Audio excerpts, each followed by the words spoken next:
Good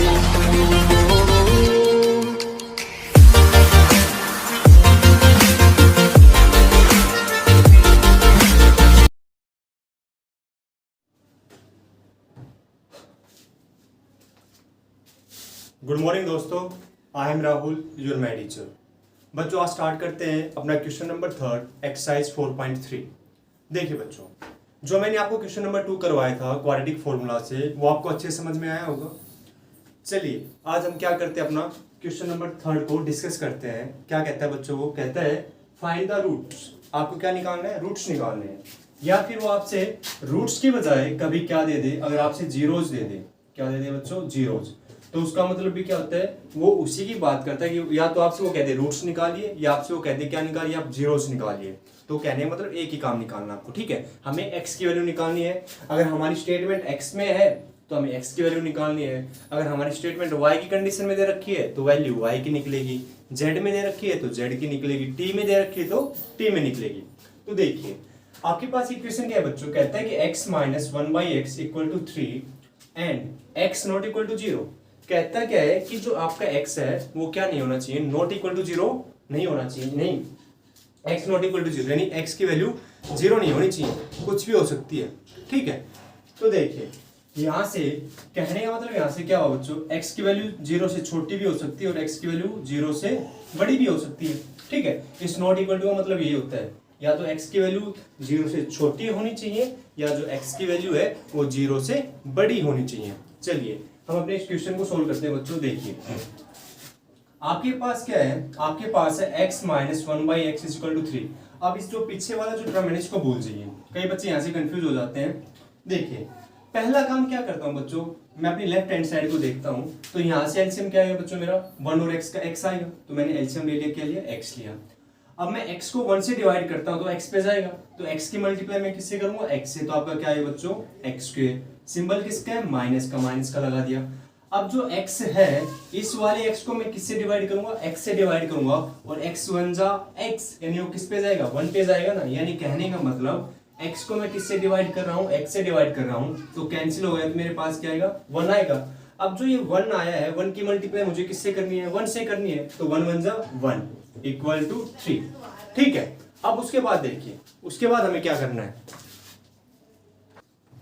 देखो बच्चों यहां से मैं क्या करता हूं कि ये काम होने के बाद देखिए ये x मेरा किसमें डिवाइड में है, तो राइट की तरफ जाएगा तो किसका हो जाएगा, मल्टीप्लाई का हो जाएगा। तो यहां से हम क्या लिखेंगे, x square minus 1 3 into x, तो आपके पास इक्वेशन क्या आई, x square minus 1 equal to 3x आ गया। अब मुझे तो एक इक्वेशन बनानी है, कौन सी इक्वेशन बनानी है बच्चों, क्वाड्रेटिक इक्वेशन बनानी है। तो ये प्लस का 3x है राइट की तरफ, मैं लेफ्ट की तरफ ले आता हूं, तो किसका हो जाएगा बच्चों, ये माइनस का। तो x square minus 1 minus 3x is equal to 0। अब मैंने आपको जब क्वाड्रेटिक पॉलिनोमियल बताया था तो मैंने आपको बताया था कि हम पावर्स को क्या करते हैं, अरेंज करते हैं, किस ऑर्डर में, डिसेंडिंग ऑर्डर में। तो यहाँ पे पावर 2 है तो उसके बाद पावर 1 आनी चाहिए, यानी ये माइनस का 3x कहाँ पे आ जाएगा, सेकंड टर्म की जगह आ जाएगा। तो हम यहाँ से इसको अरेंज करते हैं, x square minus 3x minus 1 equal to 0, ठीक है। ये आपकी इक्वेशन आ गई, ये अपनी कौन सी इक्वेशन आ गई, क्वाड्रेटिक इक्वेशन आ गई। अब जो क्वाड्रेटिक इक्वेशन आई है, अब आप पे डिपेंड करता है कि आप इस पे कौन सा मेथड लगाना चाहते हो। कौन सा क्वाड्रेटिक फॉर्मूला बताया था आपसे, और कौन सा बताया था मैंने, स्प्लिटिंग वाला बताया था, यानी मिडिल टर्म को स्प्लिट करते हैं, और कौन सा बताया था कि कंप्लीटिंग स्क्वायर मेथड। चलिए जो हमारे पास क्वेश्चन में दे रखा है, किससे सोल्व करवाते हैं बच्चों, आप किसी से सोल्व कर दीजिए। तो मैं इसको क्वाड्रेटिक फॉर्मूला से सोल्व करने की कोशिश करता हूं। तो देखिए, तो हम क्वाड्रेटिक फॉर्मूला से सोल्व करते हैं। मान लीजिए आपकी इक्वेशन फर्स्ट आ गई, तो पहला काम हम क्या लिखते थे, कंपेयर लिखते थे। कि कंपेयर किससे करते हैं बच्चों, हम ax square plus bx plus c equal to 0। तो यहाँ से आपको पता चल रहा है कि भाई a की वैल्यू यहाँ पे x स्क्वायर का कोएफिशिएंट क्या है 1, तो a की वैल्यू क्या हो जाएगी 1 हो जाएगी। फिर b की वैल्यू क्या हो जाएगी -3, यानी x का कोएफिशिएंट क्या है -3, और बच्चों c की वैल्यू क्या हो जाएगी मेरे पास -1। अगर आपसे कहता है कि अगर आपको नेचर ऑफ रूट बताना है तो हम क्या निकालेंगे, b square minus 4ac greater than 0 है, लेस देन 0 है, या फिर इक्वल टू 0 है। अगर आपसे नेचर ऑफ रूट नहीं पूछ रखा तो आप डायरेक्ट निकाल दीजिए, आप क्या कर दीजिए, डायरेक्ट निकाल दीजिए, क्योंकि बी स्क्वायर माइनस 4ac मुझे फॉर्मूले में भी निकालना होगा। इससे पहले मैं यहाँ पे भी निकाल देता हूँ, देख लीजिए। यानी मैं क्या निकालूंगा बच्चों, यहाँ से डिस्क्रिमिनेट निकालूंगा, और डिस्क्रिमिनेट क्या होता है, डी की वैल्यू होती है, और डी की वैल्यू किसके बराबर होती है बच्चों, बी स्क्वायर माइनस 4ac। देखिए b की वैल्यू मेरे पास क्या -3, -3 का होल स्क्वायर -4, a की वैल्यू 1 एंड c की वैल्यू -4। तो 3 का क्या हो गया बच्चों 9, माइनस माइनस क्या हो गया प्लस, 4 1 जा 4। जब आप 9 और 4 को ऐड करते हैं तो आपके पास कितना आता है 13 आता है। 13 आता है तो यानी यहाँ से क्या पता चला, जो 13 है वो किससे बड़ा है भाई, 0 से बड़ा है। अगर 0 से बड़ा है तो यहाँ से आप नेचर ऑफ रूट क्या बताओगे, नेचर ऑफ रूट होगा बच्चों 2 रियल रूट बट डिफरेंट। यानी आपके पास नेचर ऑफ रूट तो बता दिया आपने कि भाई रियल रूट निकलेंगे पर दोनों की वैल्यू क्या होगी, अलग अलग होगी। अब मैं बात करता हूँ यहाँ से, हमें ये तो एक आइडिया मिल गया, आइडिया नहीं कंफर्म ही हो गया कि x की वैल्यू 2 निकलेंगी पर वो क्या होंगी, दोनों अलग अलग होंगी। अब अलग अलग होंगी तो हम वो वैल्यू निकाल लेते हैं। तो देखिए x की वैल्यू किसके बराबर होगी बच्चों, -b plus minus b square -4ac का square root upon twice of a। चलिए अब हम इस पे डिस्कस करते हैं। अब देखो बच्चों यहां से हमें पकाया माल पहले मिल चुका है क्या, कि हमें a की वैल्यू पता है, हमें b की वैल्यू पता है और हमें किसकी वैल्यू पता है बच्चों, c की वैल्यू पता है। तो देखिए x इक्वल टू b की वैल्यू क्या है बच्चों, मेरे पास b की वैल्यू -3। तो कई बच्चे यहाँ पे बहुत ज्यादा मिस्टेक करते हैं, जब मैं स्कूल में भी काम पढ़ाता हूँ बच्चों तो भी मिस्टेक करते हैं वो, कि यहाँ पे इस माइनस को भूल जाते हैं। भाई इस माइनस को याद रखो, पहले ये माइनस लगाओ, ठीक है। अब b की वैल्यू मेरे पास क्या -3 है, तो आप ब्रैकेट में लिखे -3 प्लस माइनस b स्क्वायर -4 इसे आपने यहाँ पे निकाला है, b स्क्वायर -4ac की वैल्यू क्या आपके पास 13 है, b square -4ac, b square -4ac की वैल्यू आपके पास क्या बेटा आपके पास 13 है। तो यहाँ से क्या लिखोगे 13 अपॉन ट्वाइस ऑफ a की वैल्यू आपके पास बच्चों यहाँ से क्या है 1 है।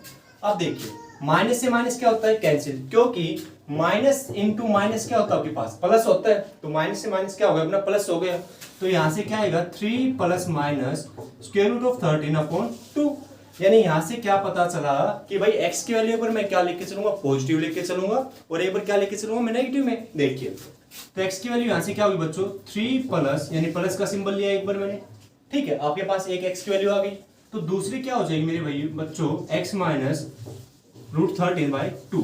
यानी आपके पास क्या आ गई, दो वैल्यू आ गई x की, यानी नंबर ऑफ जीरोज आ गई, कितने आए 2 आए। और हमने मेथड कौन सा लगाया था, हमने मेथड लगाया था बच्चों कौन सा, क्वाड्रेटिक फॉर्मूला। कौन सा लगाया था, क्वाड्रेटिक फॉर्मूला। तो बच्चों आपको क्वाड्रेटिक फॉर्मूला में स्टेप टू स्टेप चलना है, जितने भी आपके पास क्वेश्चन है उसमें स्टेप टू स्टेप चलिए। मैथ कोई बड़ी तोप नहीं है कि आपको समझ में नहीं आएगा, मैथ बिल्कुल इजी है। वैसे एक फैक्ट पे आपको काम करना पड़ता है अच्छे से, आपको इनके फॉर्मूलाज याद होने चाहिए, ठीक है। और स्टेप टू स्टेप आप चलते रहिए। इंग्लिश में तो क्या होता है, रूल खेलना होता है भाई, आपको रूल याद रखने पड़ते हैं फिर भूल जाते हो, याद रखने पड़ते हैं फिर भूल जाते हो। मैथ में वैसे आपकी प्रैक्टिस मांगती है भाई, प्रैक्टिस करो अच्छे से, कितनी प्रैक्टिस कर सकते हो। वैसे प्रैक्टिस तो हर जगह मांगती है, हर सब्जेक्ट मांगता है, कोई भी काम हो वो भी प्रैक्टिस मांगता है। पर कई बच्चे छोटी छोटी गलती कर देते हैं भाई, माइनस की कर दी, प्लस की कर दी, ठीक है, मल्टीप्लिकेशन में कर देते हैं, एडिशन में कर देते हैं। तो मैथ में ये गलतियां नहीं होनी चाहिए। तो उम्मीद करूंगा ये आपको मेथड अच्छे समझ में आया होगा। Pause the video.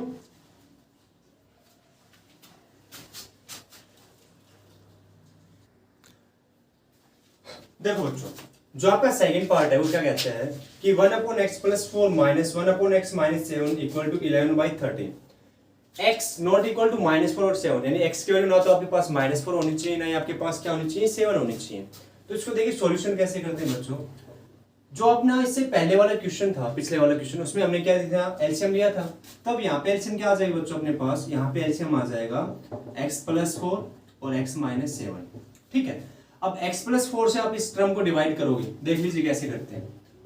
x+4 x-7 आप किससे डिवाइड करोगे बच्चों, x+4 से डिवाइड करोगे, तो x+4 से x+4 क्या होगा आपका कैंसिल। आपके पास क्या बचा x-7, क्या बचा आपके पास x-7। अब जो ये x-7 आया उसकी मल्टीप्लाई हम किससे करेंगे, 1 से करेंगे, तो अपना क्या आ जाएगा सेम आ जाएगा ना x-7। अब बच्चे कहाँ पे गलती करते हैं, इस माइनस के साथ खिलवाड़ करते हैं, और यहाँ पे आपकी गलती भी होती है, 100% होती है। देखिए मैंने सिंबल लगाया माइनस का, अब जब मैंने माइनस का सिंबल लगा दिया तो आपका पहला काम है कि आपको ब्रैकेट जरूर लगानी है, क्योंकि आप लोग ब्रैकेट नहीं लगाते, और ब्रैकेट नहीं लगाते तभी आपकी गलती होती है प्लस माइनस में। देखिए अब फिर से वही बात कि अब मैं इसको किससे डिवाइड करूंगा भाई, x-7 से डिवाइड करूंगा। तो जब मैं x-7 से डिवाइड करता हूं इस टर्म को, तो मेरा क्या कैंसिल हो जाएगा, x माइनस सेवन से x माइनस सेवन कैंसिल हो जाएगा। अब मेरा क्या बचेगा बच्चों, अब मेरा बचेगा x प्लस 4 बचेगा। क्या बचेगा बच्चों, x प्लस 4। तो ऊपर क्या आ जाएगा मेरा x प्लस 4 इक्वल टू 11/30। ठीक है, चलिए अब इस माइनस को खोलिए भाई। अब ये माइनस है, अंदर जाएगा तो दोनों जितने भी दोनों टर्म है उनको वो क्या करेगा, नेगेटिव करेगा। तो यहाँ से आपके पास क्या आएगा, x minus seven minus x minus 4 upon x plus 4 into x minus 7 equal to 11/30। ठीक है, देखिए इतना होने के बाद अब हमें क्या करना है, कोई चीज अगर सब्ट्रैक्ट होती है तो कर दीजिए। देखो यहाँ पे x प्लस का है, यहाँ पे किसका है, माइनस का है। तो ये क्या हो जाएगा बच्चों, मेरा कैंसिल हो जाएगा। माइनस का 7 और माइनस का 4 कितना बनता है बच्चों मेरा, माइनस का 11 अपॉन क्या है मेरे पास x plus 4 x minus 7 equal to 11/30। अब इसको कैसे सोल्व करते हैं, देखिए या तो आप क्रॉस मल्टीप्लिकेशन कर दीजिए, या मैं यहां से देखता हूं कि ये 11 कहां पे है मेरा, न्यूमरेटर में है, तो नीचे यहाँ पे आएगा तो किस में हो जाएगा, डिनोमिनेटर में हो जाएगा। या फिर आप यहाँ से ये भी कह सकते हो कि आपने 11 से 11 को क्या कर दिया, सब्ट्रैक्ट कर दिया। तो मेरी जो वैल्यू आएगी वो किसकी आएगी, माइनस की आएगी। यानी यहाँ से मैं एक बात और कह सकता हूँ कि माइनस का 1 जो होगा वो किसके बराबर, -1 upon x plus 4 into x minus 7 equal to 1/30 होगा। ये करने के बाद अब मुझे क्या करना है कि मैं इनकी क्या कर देता हूँ बच्चों, क्रॉस मल्टीप्लाई कर देता हूँ। क्या कर देता हूँ मैं, क्रॉस मल्टीप्लाई। जब आप 30 मल्टीप्लाई किससे करोगे, 1 से, तो क्या आएगा आपके पास -30 आएगा। और x प्लस 4 एक्स माइनस 7 की मल्टीप्लाई 1 से करोगे तो भी आपके पास वही आएगा, यानी x plus 4 into x minus 7। चलिए माइनस का 30। अब कई बच्चों को ये मल्टीप्लिकेशन में दिक्कत होती है, तो मैंने आपको एक रूल बताया था मम्मी पापा वाला। तो भाई x को एज इट इज रखो, किससे करोगे आप, x माइनस 7 से मल्टीप्लाई करोगे। फिर 4 को रखिए, फिर किससे मल्टीप्लाई करेंगे हम, x माइनस 7 से मल्टीप्लाई करेंगे। ठीक है, चलो उसके बाद देखिए मैं इसको सोल्व करता हूँ, यहीं पे सोल्व कर देता हूँ। तो -30 किसके बराबर आएगा बच्चों, x square minus 7x plus 4x minus 28। Clear. और मुझे क्या बनानी है बच्चों, मुझे क्वाड्रेटिक इक्वेशन बनानी है। तो क्वाड्रेटिक इक्वेशन बनानी है तो पहले इसको थोड़ा सा सोल्व कर लेते हैं। -30 एक्स स्क्वायर, माइनस का 7 है और भाई प्लस का 4 है, तो कितना बचेगा मेरे पास, माइनस के 3x माइनस 28। अब ये माइनस का 30 है, इसको मैं किस तरफ ले आ जाता हूँ बच्चों, राइट की तरफ ले आऊं। तो मेरे पास इक्वेशन क्या होगी, मेरे पास इक्वेशन होगी x square minus 3x minus 28 plus 30 equal to 0। तो यहाँ से मेरे पास क्या बना बच्चों, x square minus 3x minus का 28 है प्लस का 30 है, तो मेरे पास क्या बचेगा, प्लस का 2 बचेगा ना। देखो बच्चों अब आपके पास इक्वेशन आ चुकी है। आपकी इक्वेशन क्या है, x square minus 3x plus 2 equal to 0। अब डिपेंड आप पे करता है या डिपेंड मेरे पे भी करता है कि मैं इसको सोल्व कैसे करूं। मैं क्वाड्रेटिक फॉर्मूला यूज करूं या फिर कंप्लीट मेथड वाला, कंप्लीट स्क्वायर मेथड वाला यूज करूं, या फिर मैं फैक्टराइजेशन यानी जो मिडिल टर्म है उसको स्प्लिट करूं। तो मैं क्या करूं, तो चलो मैंने आपको क्वाड्रेटिक फॉर्मूला अच्छे से करवा दिया है, तो अब मैं इसके ऊपर लगाता हूँ अपना जो स्प्लिट, हम मिडिल टर्म को स्प्लिट करते हैं वो लगाते हैं। ठीक है, फैक्टराइजेशन करते हैं। तो देखिए हमें क्या चाहिए, हमें एक ऐसा 2 नंबर ऐसे चाहिए जिनका एडिशन करूं तो मेरे पास कितना आना चाहिए भाई, माइनस का 3x आना चाहिए। कितना आना चाहिए, माइनस का 3x। और उनकी मल्टीप्लिकेशन करूं, देखिए यहाँ पे लास्ट टर्म आपके पास क्या बच्चों 2 है और फर्स्ट टर्म क्या आपके पास x स्क्वायर। तो मल्टीप्लिकेशन करूं तो मेरे पास क्या आना चाहिए भाई, ट्वाइस ऑफ x स्क्वायर आना चाहिए। तो ऐसी टर्म क्या हो सकती है, देखिए अगर मैं -3x को तोड़ता हूं, इसको ब्रेक करता हूं, तो क्या आएगा, माइनस का 2x और माइनस का x कह सकता हूं भाई। जब मैं इनको ऐड करता हूं तो मेरा माइनस का 3x ही बन रहा है ना, माइनस का 2x माइनस का x क्या बना, -3x। और जब मैं इनकी मल्टीप्लाई भी करता हूं, यानी माइनस का 2x माइनस का x से जब मैं मल्टीप्लाई करता हूं तो मेरे पास क्या आता है, ट्वाइस ऑफ x स्क्वायर आता है। तो मुझे मिल गया अपना, मुझे अपना तरीका मिल गया। क्या मिल गया, इसको मैं कैसे ब्रेक करूंगा, इसको ब्रेक करेंगे x square minus 2x minus x plus 2 equal to 0। ठीक है यहां से मेरा क्या कॉमन आएगा बच्चों, फर्स्ट और सेकंड टर्म में से x कॉमन आएगा, तो मेरा क्या बचेगा, x माइनस 2 बचेगा। अब मुझे सेम एज इट इज ऐसी टर्म नेक्स्ट में चाहिए। तो देखो भाई मेरे पास अब क्या बचेगा, माइनस एक्स प्लस 2 बचेगा। तो मुझे चाहिए क्या, x माइनस 2 चाहिए। तो मैं क्या करूंगा बच्चों, माइनस कॉमन लूंगा। क्या लूंगा मैं, माइनस कॉमन। तो माइनस कॉमन लिया, यानी माइनस का 1 कॉमन ले लिया, तो ये प्लस का हो जाएगा माइनस का, और ये बच्चों किसका हो जाएगा, माइनस का, इक्वल टू 0। अब यहां से पूरी स्टेटमेंट में देखिए आपके पास क्या कॉमन आ जाएगा, x माइनस 2 कॉमन आ जाएगा। तो यहां से मैंने क्या कॉमन लिया बच्चों, x माइनस 2 को कॉमन आउट लिया, तो अंदर क्या बचेगा, x माइनस 1 इक्वल टू 0।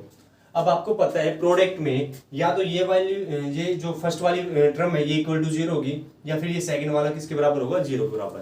तो यहाँ से हम क्या लिखते हैं कि x minus two equal to 0, या इधर या निधर क्या लिखोगे, x minus one equal to 0। या तो x की वैल्यू आपके पास कितनी आई बच्चों, 2 आ गई, या फिर x की वैल्यू आपके पास क्या होगी बच्चों, 1 होगी। ये आपका था फैक्टराइजेशन मेथड। ये आपका कौन सा था बच्चों, फैक्टराइजेशन मेथड।